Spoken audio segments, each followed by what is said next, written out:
Bon, bah, écoutez, je vous propose de démarrer. Donc déjà, bonjour à tous. Donc, je suis Jean-François Figuier, je suis directeur associé au sein de First Finance. Et donc c'est avec plaisir que je vous souhaite la bienvenue à cette conférence organisée en partenariat avec le GARF, donc l'association des acteurs et responsables de formation. Conférence que nous organisons sur le thème de l'ingénierie pédagogique et digital learning. Donc un sujet qui nous est cher à tous. Et donc avant de démarrer et de rentrer dans le vif du sujet avec nos intervenants, donc quelques mots sur First Finance qui vous accueille aujourd'hui. Donc notre président est ici avec nous, donc Éric Chardoyer, donc fondateur de la maison.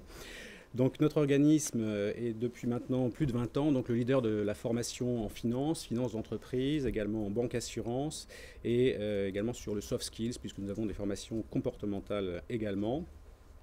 Et donc dans le cadre de cette diffusion de formation, donc nous sommes présents à la fois donc sur Paris physiquement, bien sûr, nous sommes là, présents dans nos murs, également sur New York et Hong Kong qui sont également des bureaux localisés donc pour déployer nos formations. Alors dans ce cadre, nous diffusons donc une offre complète de formation présentielle et ou distancielle. Et toujours à la pointe de l'innovation depuis pas mal d'années, donc nous avons été les premiers dès 2013 donc, à intégrer donc, de façon massive le format MOOC au sein de notre catalogue de formation, en proposant notamment trois solutions, trois offres complémentaires. Une qui est constituée et qui s'appelle l'offre exécutive MOOC, et qui est une offre sur étagère, qui permet donc sur une quinzaine de thématiques essentielles de pouvoir s'inscrire à des formations comme en interne, tout simplement, dont le MOOC Digital Learning Management, avec nos deux intervenants maîtres en la matière. Au-delà de cette offre d'exécutive MOOC, donc on a également une offre de corporate MOOC, donc qui sont en fait une offre de formation que nous déployons en intra dans les entreprises. Alors on appelle ça aussi des SPOC. Tout le monde a entendu cette appellation contrôlée, mais nous appelons ça des corporate MOOC, que l'on peut diffuser soit en sur-mesure, soit en rediffusion de notre offre exécutive. Et puis, pour compléter cette offre de formation MOOC, donc on a également un ensemble de ce qu'on appelle d'Executive Online Certificates, donc qui sont des programmes donc certifiants en ligne et que nous éditons, réalisons avec de grandes écoles, en particulier en France avec HEC. Et donc d'ailleurs, nous avons eu, pas plus tard que la semaine dernière, la joie d'être récompensés pour, notamment sur le MOOC de l'année, avec notre programme en ligne certifié en Corporate Finance qui s'appelle ICCF at HEC Paris. Donc c'est un bel événement pour nous et puis quelque part une consécration après plusieurs années, donc 3 ans maintenant, dans la diffusion des MOOC. Alors, pour en terminer sur First Finance, donc revenons à notre conférence. Donc, cette conférence s'inscrit dans le cadre donc, du lancement de la 3e édition de l'exécutive MOOC Digital Learning Management, MOOC que nous avons conçu et développé avec Franck Tamy et Jacques Foury, donc, qui se présenteront un petit peu plus tard, donc juste après notre introduction. Et ce MOOC a déjà permis donc, à plus d'une centaine de vos collègues, de responsables formation, d'acquérir une vision claire des enjeux du digital learning et une méthodologie, je dirais même une boîte à outils suffisante des meilleures pratiques pour pouvoir déployer et construire un plan de transformation digitale en formation. Donc pour cette 3e édition du MOOC, donc, qui débutera à la fin février, donc 3e édition, c'est important, nous poursuivons notre démarche. Et pour aller plus loin encore, nous avons fait évoluer le format de ce MOOC et nous l'avons enrichi en particulier au niveau de son contenu grâce à l'intégration dans l'équipe pédagogique. Alors il y a un intrus ici qui n'est pas très loin. Donc pour enrichir ce contenu, donc, nous avons fait appel à 2 experts reconnus dans leur domaine, à la fois Sylvain sur lequel je reviendrai après, mais je vais déjà parler des absents. L'absent, c'est le professeur Richard Lévy, donc, qui est expert en neurosciences, donc, qui a pu animer donc, notre dernière conférence qui était sur le thème des sciences cognitives et du digital learning, qui avait connu un très grand succès, et qui donc, animera dans le cadre de cette 3e édition, donc à l'issue des 4 semaines de MOOC, un webinar qui sera donc consacré à la prise de décision et aux clés de la motivation en formation. Donc c'est un apport scientifique que l'on a voulu intégrer dans cette nouvelle édition du MOOC. Et je pense que vous serez assez sensible puisque sa conférence avait été un très grand succès en fin d'année dernière. Et puis, nous l'attendons tous, Sylvain Vacarès, donc qui a rejoint également l'équipe et qui nous fait d'ailleurs l'honneur d'intervenir aujourd'hui, et qui sera l'intervenant phare de cette conférence. Donc Sylvain est maître de conférence associé et co-directeur du Master 2 en ingénierie de formation de l'Université Rennes 1. Il a aussi d'autres activités dont il nous parlera, mais il animera également, donc, dans le cadre du parcours, donc, avec un apport pédagogique complémentaire sur ce MOOC, il animera donc, un webinaire plutôt pratique et consacré à l'ingénierie pédagogique du digital learning. Donc, vous voyez, on renforce l'approche digitale, donc on complète notre produit, et bien sûr pour répondre à l'ensemble de vos préoccupations au quotidien. Mais ça n'est pas tout. Pourquoi ? On a une annonce quand même à faire. En effet, donc on n'est pas avare de bonnes nouvelles aujourd'hui. Après le MOOC of the Year, on a aussi la chance de pouvoir vous annoncer que l'ensemble des participants au MOOC DLM pourront poursuivre l'aventure donc au-delà du MOOC en poursuivant donc un parcours diplômant. Ça, c'est une nouveauté. Un parcours diplômant donc, qui leur permettra d'obtenir un DU, donc un diplôme universitaire d'une grande université parisienne. Donc ça, c'est quelques éléments donc, seront donnés par Sylvain tout à l'heure, puisqu'effectivement, il est important pour vous d'avoir une reconnaissance officielle aussi d'une spécialité. Et la spécialité du Digital Learning Management, aujourd'hui, doit être beaucoup plus mise en avant. Et donc, nous avons réussi, donc, tous ensemble, à créer en fait un ensemble de contenus et de programmes de formation donc, qui peuvent vous mener, si vous choisissez l'option, bien sûr, au passage d'un diplôme et notamment d'avoir un examen qui fasse la conclusion de votre parcours. Alors, sans plus attendre, j'ai presque trop parlé. Donc je laisse la parole à nos conférenciers. Tout d'abord Franck et Jade, donc ils vont revenir sur le MOOC Digital Learning Management et ses évolutions, avant de laisser la parole ensuite donc à Sylvain, qui rentrera dans le vif du sujet de l'ingénierie pédagogique du Digital Learning. Okay. Messieurs, à vous. Commencer sur la page. Voilà, c'est parfait, tu peux y aller. Ça, du coup, tu n'as pas fait défiler. C'est pas grave, mais ça, on y va. Voilà. C'est ici. Je pousse. Et donc, je laisse la place à Franck. Allez. Donc, bonjour à tous, moi je suis Jade Khoury, je suis Digital Learning Manager dans une grande banque française. Et je suis en charge du déploiement d'un certain nombre de solutions de modalités au sein du groupe et de l'accompagnement et du transfert de compétences sur la conception d'objets de formation orientés Digital Learning par les métiers eux-mêmes, par les business eux-mêmes. Voilà. Ok, donc Franck Tamy, donc Digital Learning Manager, toujours dans le même groupe bancaire, hein, mais au niveau corporate, donc Jade est mon adjoint sur la démarche. Et pour résumer, ça fait une vingtaine d'années que je suis dans la formation et comme je dis, et j'aime bien le dire, j'ai l'impression d'apprendre encore tout le temps dans ce domaine et que rien n'est arrêté, tout bouge et on est dans du change management en permanence et particulièrement avec le digital learning.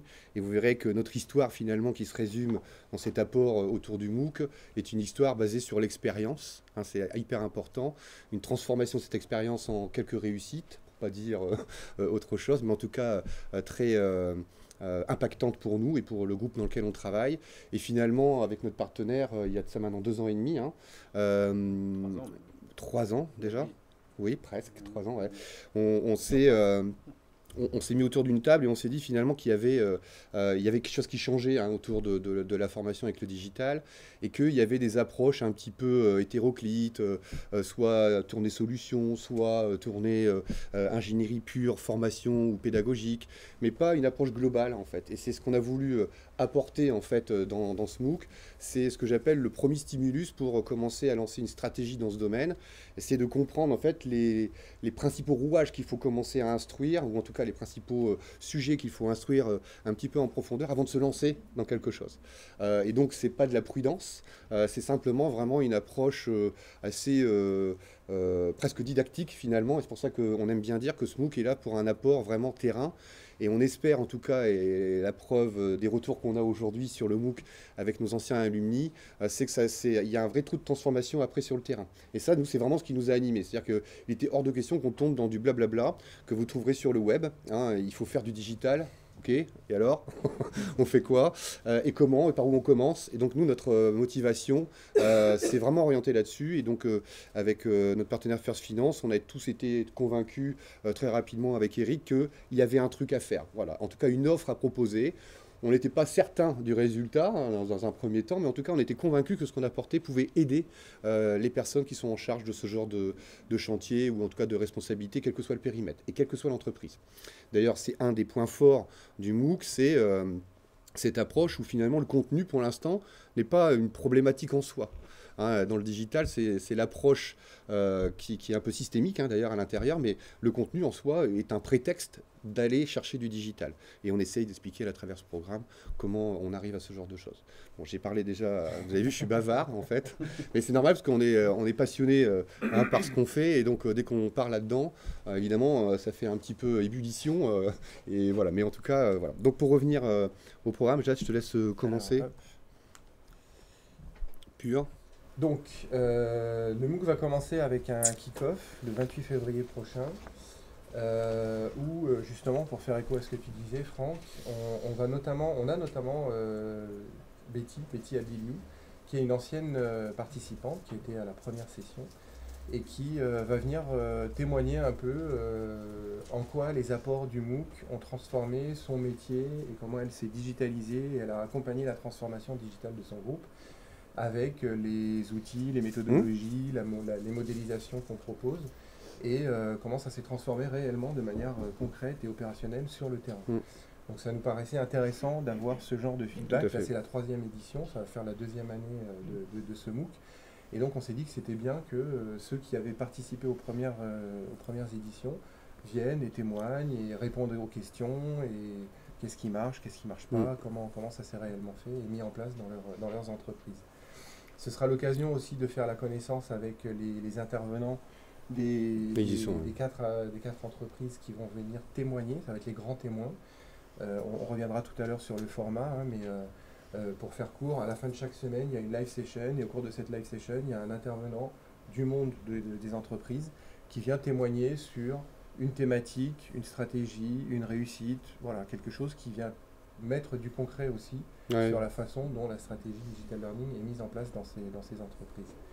Donc cette année, on aura des représentants de chez KPMG, Microsoft, Thales et la Chambre de commerce et d'industrie de Paris, qui ont tous entamé des transformations très profondes et vraiment majeures pour accompagner les transformations digitales de leurs entreprises. C'est toujours ça qui est intéressant. Une petite précision, donc c'est l'idée de l'éco opérationnel qu'on vous a évoqué tout à l'heure, c'est de dire qu'on le dit, mais c'est une réalité en fait.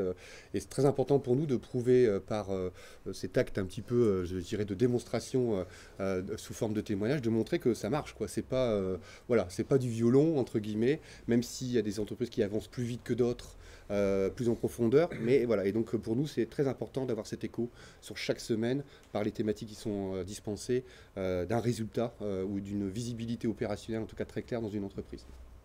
Alors, ce kick-off est aussi l'occasion de présenter un peu le MOOC, d'aller un peu plus en détail dans ce qui va se passer semaine après semaine, contenu après contenu, la mécanique un peu d'apprentissage, comment on va interagir, comment on va poser des questions, répondre, le cas, l'évaluation, la certification, etc. Donc tout ça, c'est vraiment la manière de poser un peu les règles du jeu. Et aussi, évidemment, et c'est ce qu'on disait encore tout à l'heure, c'est que le digital n'empêche pas le côté physique, le contact, le lien social et la relation. Et donc c'est une manière de rassembler de manière physique les participants à ce MOOC et de créer du lien dans la promo pour que ça facilite ensuite les échanges, les questions, les partages de pratiques, voilà, tout ce qui fait qu'une formation distancielle fonctionne bien et que c'est pas juste je suis derrière mon truc, j'écoute, je regarde les vidéos et ensuite je participe en mode silencieux au live session. Il y aura du lien qui se sera créé et du coup il y aura des interactions, des questions, des échanges, etc. Donc c'est vraiment l'objet de cette session de kick-off le 28 février prochain. Voilà, et puis il y a aussi une vocation à créer et à animer la communauté, parce que la notion d'alumni est aussi une volonté que nous avons, d'être capable de créer une communauté qui s'élargit dans le temps et où chacun pourra retrouver avec ses pairs donc des conseils, et puis il faut que tout ça soit vivant, et ça fait partie de la formation, et la formation aujourd'hui se transforme et on apprend différemment, et on apprend aussi par le réseau, donc il est important d'aller dans cette dimension-là. C'est ce que nous poussons très fort aujourd'hui. Tout à fait. Alors du coup, je vais prendre la main pour commencer. Donc on va passer assez rapidement le programme parce qu'on ne va pas rentrer dans le détail, mais je vais donner quand même la philosophie qu'il y a derrière. Donc on a une première semaine qui est consacrée à l'idée que je défends, qui est de comprendre avant d'agir. Donc ça paraît idiot ce que je dis pour certains, ou en tout cas d'une évidence sans nom. Pour autant, il y a quand même des choses qu'il faut absolument aller checker Et donc, on a listé là un résumé, mais dans le contexte et l'enjeu du digital learning, c'est vraiment de comprendre aujourd'hui qu'est-ce qui se passe en fait dans le digital learning. C'est quoi les tendances? Est-ce que la formation a évolué au point où aujourd'hui nos dogmes, ou en tout cas notre expérience doit être changée et provoquée par des tendances qui viennent finalement plus de l'intérieur de l'entreprise, mais de l'extérieur de l'entreprise. D'ailleurs, c'était une des premières grandes ruptures qu'on a eues, hein, c'est que ça venait de l'extérieur, et notamment ce que j'appelle les habitudes ou les codes utilisés dans les dialogues sociaux à travers les réseaux, etc. Et puis plein de choses comme ça. Donc là, c'est un peu d'histoire sur le learning, un peu d'histoire évidemment, ou une photographie sur les tendances, à tel point c'est qu'on est obligé de revoir et revisiter finalement ces tendances très régulièrement. Et donc on va rajouter une vidéo pour aller un petit peu plus loin. Et je donne juste un exemple, mais aujourd'hui les tendances sont assez structurelles d'ailleurs. C'est les acteurs de la formation, donc ceux qui produisent de la formation, ou qui se mettent dans une logique d'intermédiaire entre le besoin d'une entreprise et finalement l'apprenant, commencent à apparaître. Donc j'ai cité quelques exemples à l'intérieur, mais c'est du type LinkedIn aujourd'hui, hein, qui achète une société pour se mettre entre l'intermédiaire profil-emploi et de répondre à des besoins de formation, soit donc transformer en acquis ou soit acquérir pour occuper un poste. Ben voilà, ça c'est tout à fait nouveau. Après, des intermédiaires type Airbnb qui viennent se mettre entre les deux acteurs que je viens d'évoquer et qui vont jouer le rôle de passerelle avec une commission entre les deux dès qu'il y a quelque chose qui est acheté, etc. Donc on va vous raconter ce genre de choses. Ensuite, on passe sur la partie comprendre les enjeux actuels de la formation. Et là, ça y est, on descend directement quand même sur la formation. Et non pas l'organisation de la formation, mais la formation. Quel est finalement, allez, je vais le dire comme ça, c'est un peu de la prospective, mais quelle sera la formation dans un an ou deux? Quel est l'apprenant du futur? Il faut se poser ce type de questions. Comment ils vont apprendre? D'ailleurs, quand je vous poserai la question à un moment donné dans les activités, c'est comment apprenez-vous? Est-ce que vous avez à définir la manière dont vous apprenez? C'est pas simple en fait. Et on s'en rend compte que c'est pas simple. Et comme on est tous singuliers, eh bien finalement, il y a des milliers de définitions. Donc comment on fait pour tenir compte de toutes ces informations? Ensuite, il y a la partie connaître les tendances de fond et de forme. Alors je vais en donner un, le fond, c'est le connectivisme que vous avez entendu parler avec cette agitation autour du learning ou du social learning, mais pas que, hein, il y a d'autres approches de fond. Je prends Atawad, hein, on dit que les gens doivent se former maintenant anytime, anywhere, any device. Ben voilà, comment on tient compte de ça finalement dans la partie formation. Sur la partie forme, ben évidemment, c'est les modalités. Alors, je vais en donner qu'un. L'exemple qui est devant vous, c'est le MOOC. Donc, MOOC, d'accord, mais sous certaines conditions pour que ça marche. Donc, on voit aussi que la partie approche modalité ou multimodale implique des conséquences ou a des impacts derrière. Et je reprends l'expression de Sylvain, on est tous convaincus de ça. Le learning avant le I, je disais tout à l'heure à vous, madame, sur notre échange, c'est vraiment très important. Donc, le I, c'est un levier. Le learning, avec ses bases, reste toujours les mêmes. Un besoin à couvrir, un individu avec un objectif à atteindre. Mais comment on fait pour utiliser le digital à l'intérieur de ces rouages? Donc, pour ensuite passer donc, sur la semaine 2, et là, ça y est, on rentre dans du concret. On essaye de rentrer chez vous, en fait.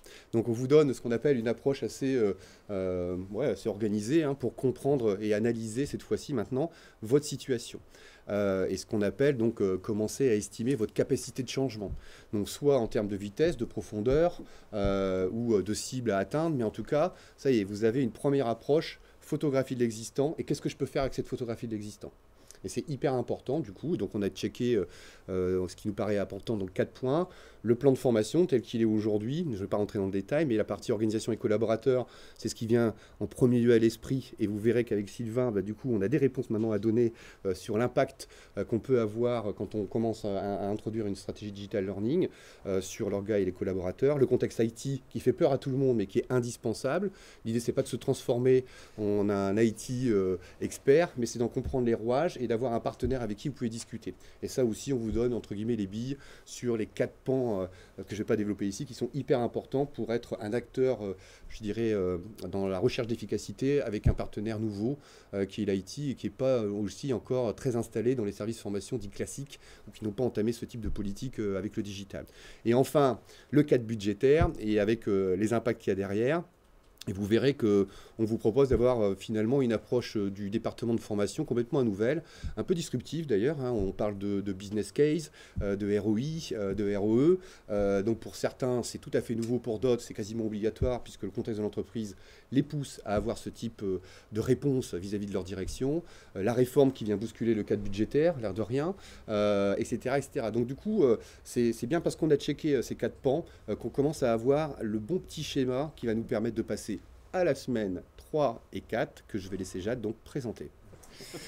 Donc la semaine 3, on ouvre la boîte à outils cette fois et l'idée c'est à partir du plan de formation dont a parlé Franck tout à l'heure, donc les données existantes dans vos entreprises respectives, comment je fais pour transformer ça et déterminer qu'est-ce qui va être éligible à la transformation digitale, sous quel format et pourquoi. Quelle va être la stratégie? Pourquoi telle formation plutôt que telle autre? Pourquoi telle offre plutôt que telle autre?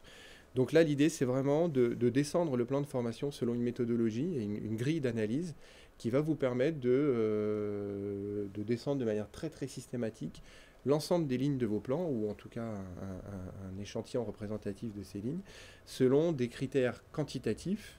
Alors de base, on peut penser volume, coût, etc. Et des critères qualitatifs.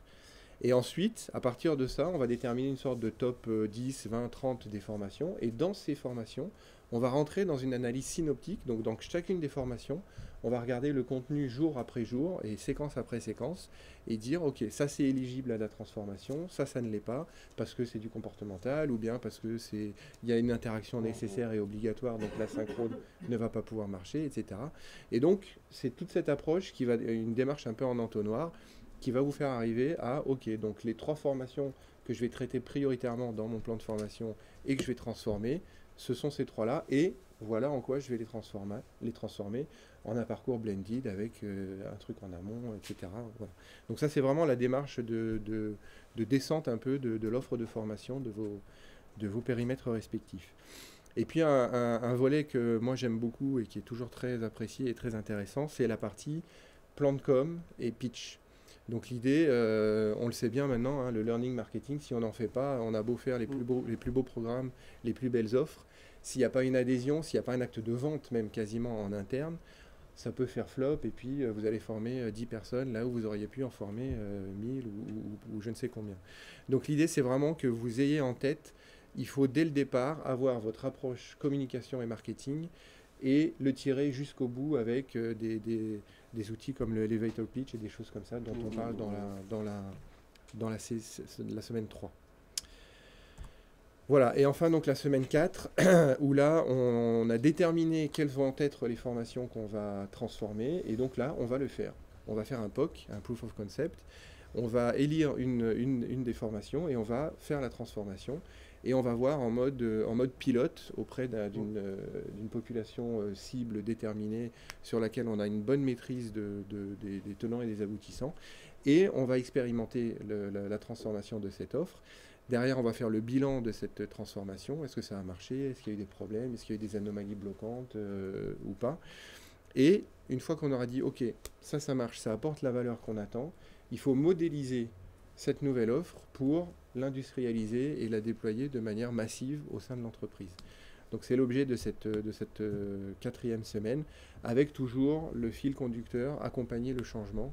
Donc comment je m'organise en interne, aussi bien mes équipes dans le département formation que mes interlocuteurs, comment j'identifie les référents clés qui vont être les vecteurs et les porteurs de ma stratégie, qui vont s'approprier la stratégie, qui vont eux-mêmes aussi la déployer localement sur leurs zones respectives et leurs périmètres respectifs. Donc il y a toute cette notion un peu d'écosystème et de gouvernance qui est attachée à la modélisation de cette offre de formation.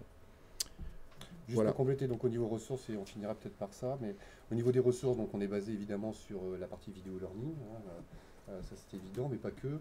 On a également mis en place un dispositif de curation sur le web. Pour chaque semaine, en fait, on va vous inviter à nous rejoindre sur Pearl Trees, qui est voilà, un outil dédié à cela. Et donc sur chaque semaine, on va vous donner des sites sur lesquels vous devrez être en veille pour pouvoir vous mettre, je dirais, un petit peu à jour ou update par rapport au contenu qu'on vous a proposé sur les semaines respectives qu'on vient de décrire. Donc ça, après il y a la partie évidemment des live sessions. Des live sessions sur lesquelles on vient répondre à vos questions plus ciblées peut-être ou plus concrètes ou des incompréhensions sur lesquelles vous voulez qu'on vous accompagne directement en live session. Si on ne l'a pas fait sur la logique du chat qui est en permanence ouvert et vous pouvez poser des questions et donc nous on s'est mis à essayer de vous répondre quoi qu'il arrive dans les 12 heures et c'est important pour nous d'essayer de respecter vos réponses par rapport aux besoins. Donc voilà, donc c'est les compléments de dispositifs qui sont derrière ce MOOC. Voilà. Est-ce que vous avez des questions? Les deux webinaires. Les deux webinaires, oui. Alors, on en a parlé en introduction, donc ça c'est les dernières ressources, donc la semaine 5. Il y aura un premier webinaire animé par Richard Lévy sur la partie sciences cognitives, mécanismes d'apprentissage et de motivation. Et le second que Sylvain animera sur la partie innovation pédagogique, le digital learning, la conception pédagogique. Ouais. Alors juste pour passer la main à Sylvain, c'est ce MOOC, en fait, vous verrez tout de suite derrière, l'écho le plus important qui revient, c'est celui justement que Sylvain traite parfaitement, c'est l'impact sur l'équipe formation en fait, et donc sur l'ingénierie formation et l'ingénierie pédagogique. Et donc du coup, voilà, donc, je vais laisser Sylvain prendre la main. Transition. Voilà, parfait. On a une petite danse. Oui, ça nous avons pris une pluie, là. Super. On a même une jupe ici. Oui, il y a une jupe pour Impeccable. Bon, bah, écoutez, bonjour. Je suis très heureux d'être parmi vous aujourd'hui. Voilà, donc je m'appelle Sylvain Vaccarès, comme vous l'avez compris.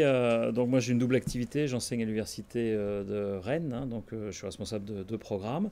Et puis l'essentiel de mon activité est quand même ailleurs. Je conseille des organisations depuis plus de 20 ans dans la mise en place de ce qui s'appelle aujourd'hui le digital learning, qui s'est appelé l'enseignement assisté par ordinateur quand j'ai démarré. Et oui, c'était avant Internet. Et puis ensuite le e-learning. Bon, mais tout ça étant à peu près toujours la même chose finalement. Voilà, donc je vais essayer de vous parler aujourd'hui de... Alors on va zoomer un peu parce que c'est une petite intervention, mais c'est pour vous donner un angle aussi... enfin, vous montrer un peu quel est l'impact entre le digital et puis la manière dont on procède et la manière dont on fait de la formation. J'avais envie de vous parler un peu de prendre un angle qui était celui des données. On parle beaucoup aujourd'hui d'adaptative learning, de learning analytics, de big data, enfin tout un tas de choses comme ça. Et j'avais envie de vous montrer en fait comment il faut traiter ce problème-là, parce que c'est un problème qui actuellement, puis il y en aura d'autres, des nouveautés à chaque fois, et vous emmener plutôt dans la démarche d'analyse et la manière dont il fallait essayer d'aborder ce type de nouveautés. Donc voilà, ça, je me suis présenté. Hop. Donc j'avais envie de commencer par un constat. Alors, d'abord, vous l'avez vu, alors là, je vous ai mis volontairement un schéma, en fait, qui est... Je suis devant, en plus, donc c'est encore pire. Mais vous aurez ces documents, mais je vous ai mis un schéma que j'aime bien parce qu'il est incompréhensible. Enfin, si on y passe du temps, si, on comprend, mais c'est juste l'effet, en fait, qui m'intéresse. C'est un schéma qui explique à peu près ce qu'on connaît d'aujourd'hui, ce dont il faut tenir compte si on fait de la pédagogie aujourd'hui, que ce soit dans le monde de la formation professionnelle ou académique. C'est finalement dire, ça a changé parce que on a de plus en plus de possibilités. On sait aussi de plus en plus de choses sur la manière dont on apprend. Et donc, finalement, développer une stratégie de formation, ça nécessite de manipuler de plus en plus d'objets, de plus en plus complexes, et d'essayer d'en faire un tout cohérent. Alors, on voit bien quand on est en face de ça, la difficulté, ce n'est pas tellement les cases, c'est plutôt la cohérence du dispositif. Il est évident aussi qu'on ne va probablement pas tenir compte de tout et qu'il va falloir faire des choix, essayer de structurer, de s'organiser.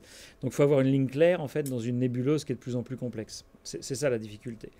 Donc ça diversifie. C'est les modalités pédagogiques. On a bien sûr aussi en face de ça la modalité, les offres en fait, qui sont en train d'évoluer. Alors on parle d'un MOOC, donc les MOOC ça a apparu il y a quelques années maintenant. Donc c'est de la diffusion massive hein, de formation, mais il y a plein d'autres choses. Hein. On parlait de LinkedIn tout à l'heure. Donc LinkedIn, c'est de l'adaptation du e-learning, mais dans un contexte de prescription basé sur des algorithmes puissants qui vont amener les gens en fait à faire de la formation qui leur est utile par rapport à des objectifs qu'ils visent en fait à titre personnel. Puis on a aussi des trucs, là j'ai mis une capture de Flix par exemple, je ne sais pas si vous connaissez Flix, mais c'est pour apprendre les langues en regardant des séries. Donc c'est de l'adaptative learning d'ailleurs. Hein, et donc on s'inscrit, on regarde les séries qu'on veut et on apprend les langues. Alors on apprend pas à parler, hein, on apprend à écouter, à comprendre, mais ça fonctionne bien parce qu'on peut passer 25 heures, 50 heures, 70 heures, 100 heures devant son cours et ça fait pas mal et ça fonctionne.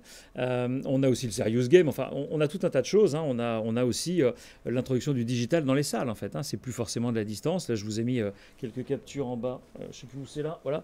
Donc d'outils qui sont de plus en plus utilisés. Il y a une offre de plus en plus importante pour utiliser des smartphones dans les salles, pour aller faire des découvertes je sais pas quoi, d'usine ou je ne sais quoi avec son smartphone et de se former en fait en live avec un outil digital.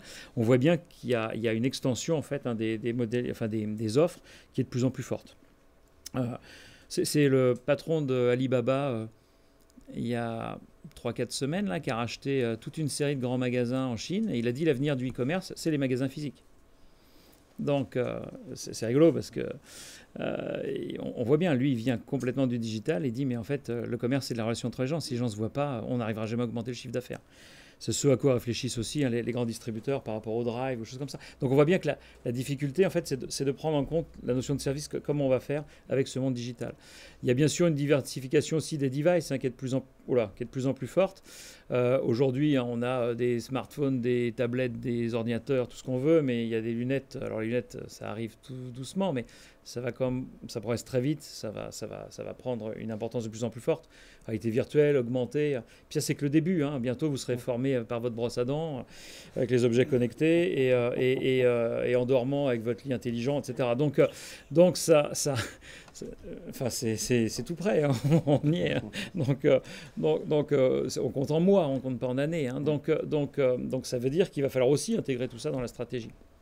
Alors, bon, ça on le voit. Alors, ce qu'on peut se poser comme question, c'est finalement qu'est-ce qui change? Parce que, bon, des évolutions technologiques, il y en a déjà eu. Hein, on est passé de la parole au livre, on est passé du livre, je sais pas quoi, à la photo. On a enrichi déjà les choses. Là, il y a quand même des choses qui changent profondément parce que en fait, ça modifie la manière dont on travaille, ça modifie la manière dont on fonctionne. C'est plus un média. Quand on est passé, la télévision scolaire, par exemple, ça n'a pas révolutionné l'éducation. D'ailleurs, personne ne s'en sert. Donc, la télévision, d'ailleurs, n'a pas réussi à modifier l'éducation ou la formation, hein, alors qu'elle a modifié la vie. Là, on est sur des choses qui modifient le comportement et la manière dont les gens agissent, en fait. Ce n'est pas uniquement un média qu'on reçoit, c'est la manière dont les gens fonctionnent. Et donc, finalement, pour les services de formation, et c'est ça le sujet du MOOC hein, que vous allez suivre, c'est bien de passer d'un service de production de cours. Les services de formation sont des services de production de cours. Les écoles sont des services de production de cours. Ce qui nous apporte, c'est d'avoir un catalogue, de diffuser, de déployer. Hein, c'est ça qui est important. Donc, ça veut dire qu'il faut une offre. Donc, ça veut dire qu'il faut des formateurs, des locaux, des salles, des programmes, etc.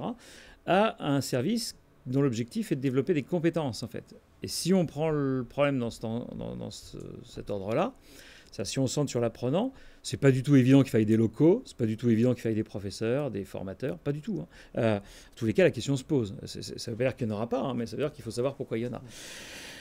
Et donc, ça veut dire aussi que le service qu'on va organiser, il ne va pas être autour de comment je fais pour que ça rentre dans les salles, mes plannings. Enfin, tout le monde gère des plannings, des catalogues avec des dates, etc.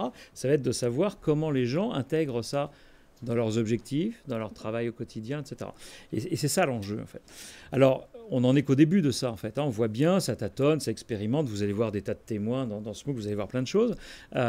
Moi, j'avais envie de vous parler justement de l'impact des données hein, par rapport à ça. Alors, bien sûr, ça modifie les frontières hein, aujourd'hui, hein, puisque dans l'entreprise, si on commence à centrer sur l'apprenant, l'entreprise, quand elle faisait une offre de formation pour ses salariés, quand c'est du présentiel, ces salariés, ils se formaient chez elle, ou ils se formaient dans les organismes que l'entreprise avait sélectionnés. Tout ça était bien maîtrisé. Aujourd'hui, le problème pour les responsables de formation, c'est que les salariés peuvent se former plus à l'extérieur c'est en train de basculer. Hein. Alors pas pour tous les salariés, mais il y a une partie des salariés aujourd'hui dans les entreprises, aujourd'hui déjà, et depuis un petit moment, qui se forment beaucoup plus à l'extérieur de l'entreprise qu'à l'intérieur. Il y en a même qui se forment chez les concurrents, puisqu'il y a des offres ouvertes maintenant. Les entreprises diffusent leur formation gratuitement quand ça leur coûte rien. Même parfois quand ça leur coûte un peu d'ailleurs. Hein. Les MOOC, ça coûte. Hein. Donc c'est des choses qui ont été faites souvent spécifiquement. Donc ça veut dire qu'aujourd'hui, l'offre, elle est beaucoup plus large en fait, et l'accès de la personne à la formation est beaucoup plus large. LinkedIn, aujourd'hui, ils vont former, c'est le plus gros organisme de formation du monde, déjà aujourd'hui. Et c'est Microsoft en plus maintenant. Donc ça va ne faire que s'amplifier. Et LinkedIn se fout un petit peu de savoir où vous travaillez finalement, puisqu'elle s'intéresse à vous en tant qu'individu. Et d'ailleurs, elle sait plus de choses sur vous que votre employeur, puisqu'elle sait ce qui se passe dans votre entreprise, enfin dans l'entreprise où vous travaillez, mais elle sait aussi ce qui se passe en dehors, ce que l'employeur ne sait pas, et qui n'arrivera d'ailleurs jamais à savoir en réalité. Donc c'est ça en fait, hein, l'idée, c'est de dire finalement comment je peux produire, comment je vais gérer une offre en fait qui va m'échapper de plus en plus, d'une certaine manière. Donc aujourd'hui, on voit bien que même l'offre de service, hein, parce qu'on se dit la formation c'est un service, en réalité, on voit bien que même l'économie aujourd'hui est en train de basculer d'une économie de service à une économie de l'expérience. Hein. Les économistes, ils parlent de ça maintenant.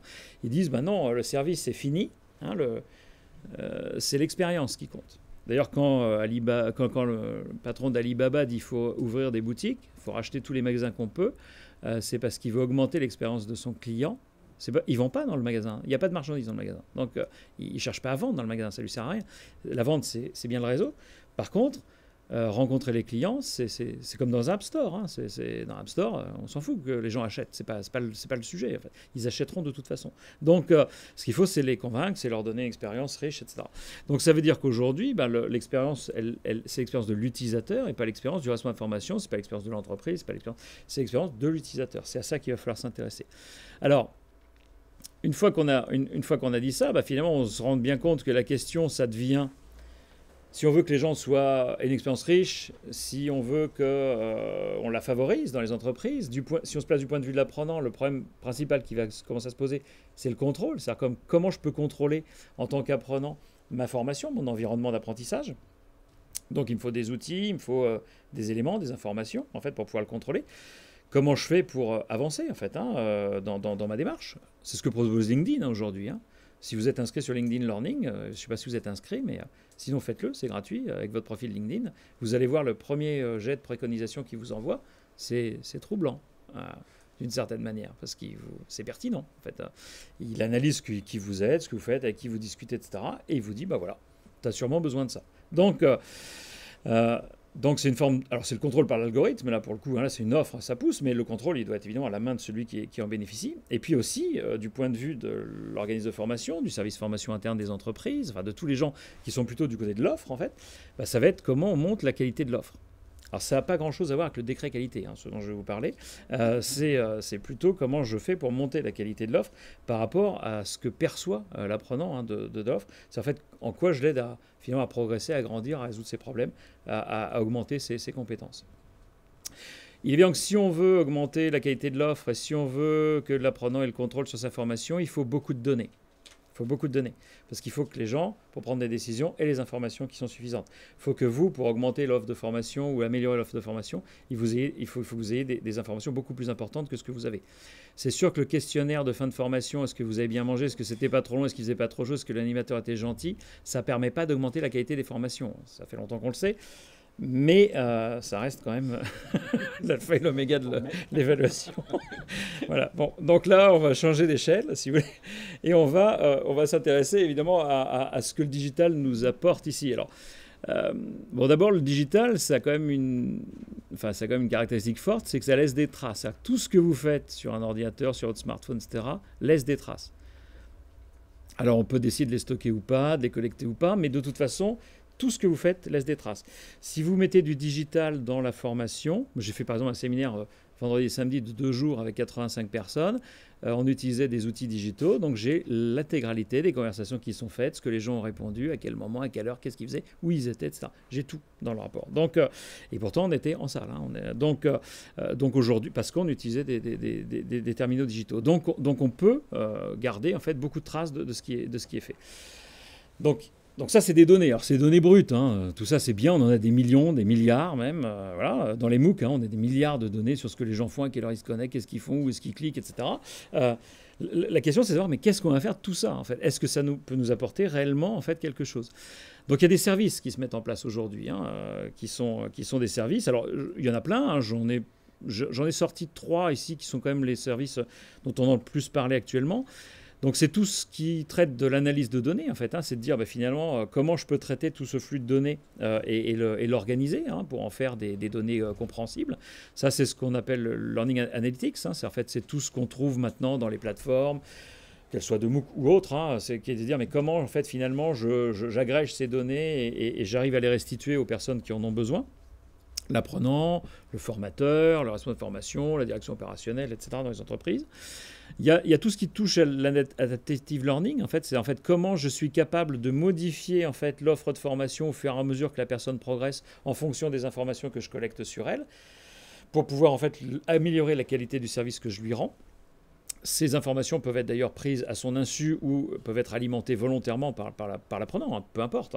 Mais l'idée, c'est qu'on puisse en fait augmenter le niveau de service pour s'adapter à l'apprenant. C'est un petit peu, si vous voulez, la version 2 de l'individualisation. C'est de dire finalement comment ces outils-là me permettent d'aller vers une individualisation qui ne soit pas prévue en tant que parcours, mais qui soit prévue en tant que process. Et puis il y a les badges aussi, en fait. Les badges, c'est aussi comment les gens, avec le digital learning, vont pouvoir prouver qu'ils ont les compétences et en faire la publicité. Parce que finalement, on parlait de communication tout à l'heure, c'est important. Mais on aurait pu rajouter tout ce qui touche à l'orientation, au choix. Les algorithmes, par exemple, prédictifs de LinkedIn, ils rentrent là-dedans aussi. Ils permettent, à partir de l'analyse de votre profil, de vous faire des offres en fait, qui soient... en principe pertinente. Alors après, qu'est-ce qu'on met dans l'algorithme, c'est une autre question. Mais en tous les cas, on sait le faire. En fait, aujourd'hui, le digital permet de le faire. Il permet de le faire à partir de ces données-là. Donc des offres comme ça, on n'en est qu'au début, parce que l'adaptive learning, on en parle depuis 2-3 ans. Il faut quand même des données, il faut quand même des algorithmes. C'est compliqué. Mais les produits commencent à arriver sur le marché. Ils sont puissants, ça fonctionne plutôt pas mal. Il y a beaucoup d'argent qui est investi là-dedans. Donc ça avance. Donc ça veut dire quoi? Ça veut dire que finalement, aujourd'hui, ce qui est remis au centre du dispositif, c'est rigolo parce qu'on revient toujours aux mêmes fondamentaux, c'est l'évaluation finalement. De quoi on parle là, dans les données de Big Data? C'est de l'évaluation en fait. C'est de dire, tiens, finalement, il faut évaluer. Et évaluer, ça sert à quoi? Ça sert en fait à récupérer des informations pour prendre des décisions. Ça sert à rien de stocker des tas de données, on s'en fout. Moi, je vois bien dans les plateformes à l'université, il n'y a pas un seul prof qui regarde. Donc, on a des tas de données, mais tout le monde s'en fout. Personne ne regarde. Personne ne regarde parce que personne ne sait quoi en faire. Parce que dans le processus pédagogique, le prof n'a pas envie forcément de rendre un service supplémentaire. Donc, s'il regarde dans les données, il va voir des choses, et après, ça va être compliqué, parce qu'il va falloir qu'il en fasse, il va se rendre compte. Donc, ça veut dire que dans le processus d'ingénierie, il faut anticiper en fait ce qu'on va faire des données, évidemment. Et il faut avoir une réponse à apporter derrière. Alors, ça peut être automatique, l'adaptive learning, ça peut être aussi pas automatique du tout, du tutorat, des choses comme ça. Donc, mais en tous les cas, ça n'a d'intérêt que si en fait on a une prise de décision derrière l'analyse de données. La prise de décision, c'est celle de l'apprenant. Vous, quand vous suivez un module e-learning, quand vous suivez un MOOC, par exemple, la prise de décision, c'est je continue ou j'arrête. J'y vais pas. J'ai compris, j'ai pas compris. En fait, c'est ça aussi. C'est avant tout pour l'apprenant qu'on travaille quand même. Donc aujourd'hui, finalement, le rôle de responsable formation, et j'en terminerai là, c'est quoi? C'est finalement, par rapport à ces données, de dire, j'ai mon apprenant à qui je dois rendre des services, en fait. Je contrôle de moins en moins l'offre de services parce qu'il y a une grosse partie de l'offre que je ne maîtrise pas et qui va augmenter beaucoup plus vite que celle que je suis capable de proposer. Donc comment je l'intègre dans mon dispositif et comment finalement j'arrive à mettre les données entre les compétences. En fait, comment j'arrive à finalement lui fournir un service qui lui permet de prendre des bonnes décisions ou l'aider à prendre des bonnes décisions ou prendre des décisions avec lui dans le cadre du développement de ses compétences, de son employabilité, donc de la performance de l'organisation. Quand je suis responsable de formation d'une entreprise, je forme les gens pour qu'ils deviennent plus productifs, plus efficients, plus efficaces dans le travail. C'est ça l'objectif. Et donc pour ça, il faut qu'ils développent des compétences nouvelles. Donc il faut rentrer les gens dans un processus. On parle souvent d'autonomie dans la formation. On voit bien que là, il y a un enjeu double, en fait. C'est-à-dire que c'est la même chose, finalement, d'essayer d'améliorer le service et l'efficacité du service dans une entreprise. Et c'est avec les mêmes données qu'on arrivera à rendre les gens plus autonomes et plus efficaces. Et donc, il y a bien un enjeu pour la formation aujourd'hui au travers de ces données, au travers du big data. Et c'est pour ça qu'il faut s'emparer absolument de ce domaine-là, dans l'amélioration du service rendu, en fait, au service à la fois de l'entreprise et de l'apprenant. Et là, on peut rejoindre, en fait, c'est pas du tout antagoniste. Hein. Ça paraît s'écarter, mais en fait, c'est pas du tout le cas. C'est pas du tout le cas si on arrive à le prendre en compte et à le gérer. Voilà. Donc voilà ce que je voulais vous dire un petit peu là-dessus. Donc évidemment, c'est des challenges énormes. Hein. Ça va pas se résoudre en 6 mois. C'est un travail de plusieurs années et on ira de plus en plus loin. Donc il faudra l'intégrer de plus en plus. Ça pose des tas de problèmes aussi en termes de confidentialité, de qu'est-ce que c'est que ces données, est-ce qu'elles sont nominatives, qui a le droit de voir quoi. Enfin, c'est pas simple. Hein. Mais par contre, on a une opportunité réelle d'augmenter la portée de ce que l'on fait en termes d'efficacité. Voilà un petit peu ce que je voulais vous dire. Je ne sais pas si je suis dans les temps. C'est parfait. Tu as mis quelques minutes pour voilà. nous parler du DU. Et donc voilà. Et donc, voilà. Donc sur le diplôme d'université qu'évoquait Jean-François tout à l'heure, voilà. Donc l'idée c'était au-delà du MOOC en fait que vous allez suivre, c'était de vous proposer de poursuivre en fait un peu le parcours.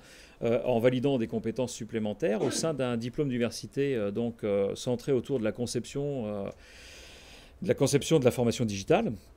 Donc dans un prolongement en fait qui sera plus centré sur l'ingénierie de dispositifs plus que sur la stratégie. C'est-à-dire que l'idée c'est finalement d'avoir un complément en disant il faut avoir une réflexion stratégique d'organiser le service, tout ce que vous allez voir dans le MOOC, et derrière de se dire comment finalement concrètement je vais jusqu'à la mise en œuvre d'un dispositif particulier, en fait quelles sont les étapes, comment ça se passe, et le faire de façon concrète.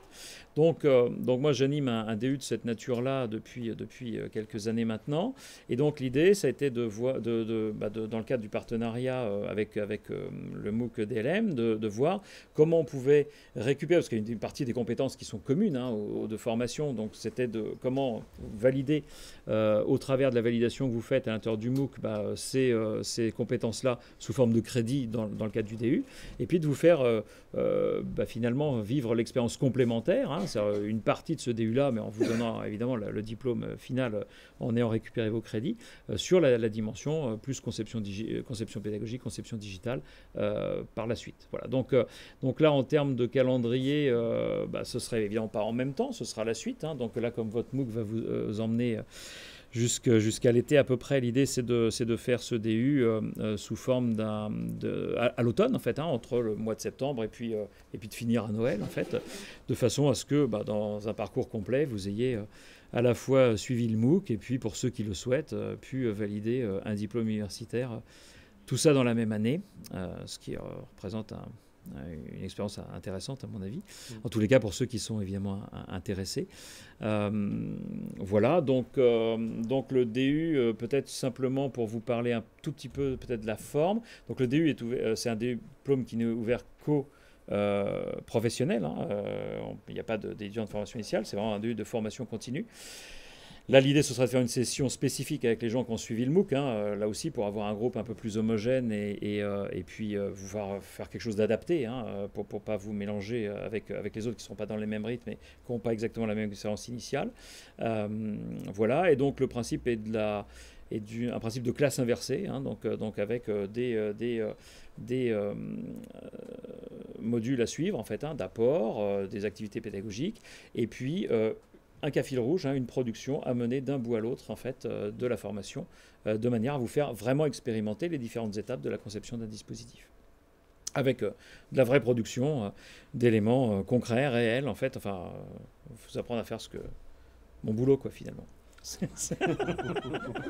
un peu comme ça que je l'avais conçu au départ. Vous apprendre à devenir moi. Je ne sais pas si c'est une bonne idée. Alors, c'est sans la barbe comme ça. Mais... Sans la barbe, sans le faire. Non, la barbe, c'est pas obligatoire. Non, on cherche la diversité. C'est important dans la formation, la diversité. Merci à vous.